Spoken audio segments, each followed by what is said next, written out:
Good morning, friends. Have a nice day.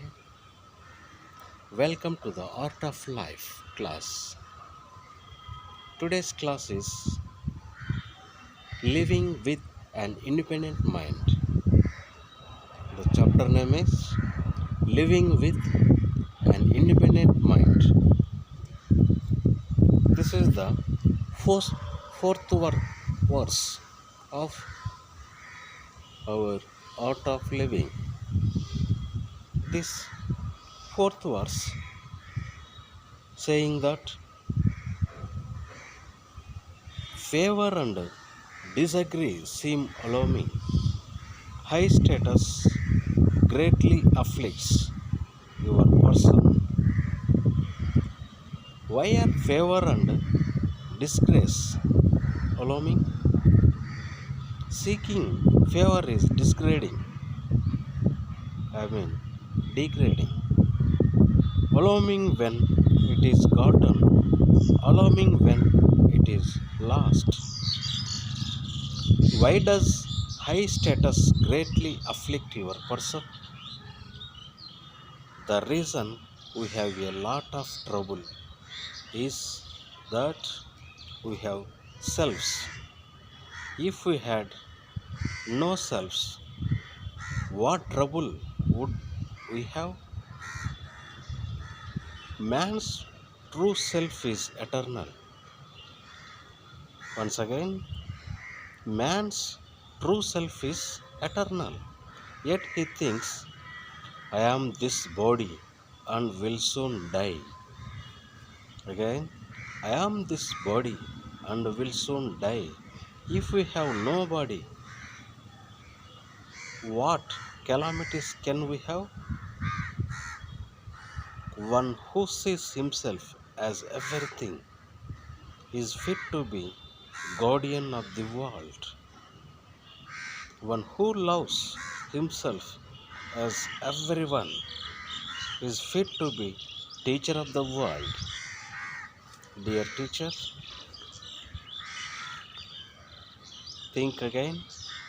One who sees himself as everything is fit to be guardian of the world.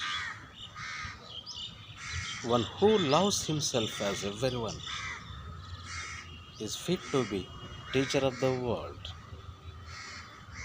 Okay, come to our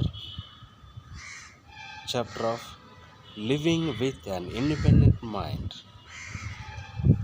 It says that the essential message of this verse of the ecstatic state seems to be that it's crucial to remain independent of both the positive and negative opinions of the people, regardless of whether they love or despise us. If we make their assessments more important than our own, we will be greatly afflicted. In this chapter, that is living with an independent mind, it has two important contentment. That is the first one is practice trusting your own inner nature.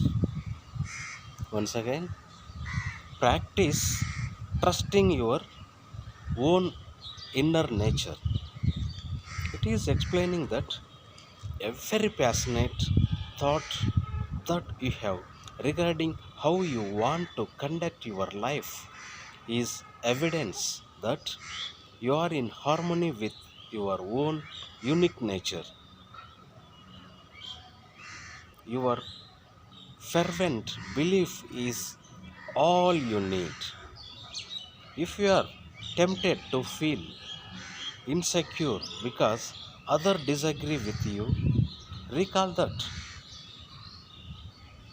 the outstandingness counseled that seeking favor is degrading and will lead you out of touch with your true self. What wonderful message it Okay, continue. Give yourself permission to remember that you are not only your body and that others' opinions about what you should or should not be doing probably are not taking into account your true.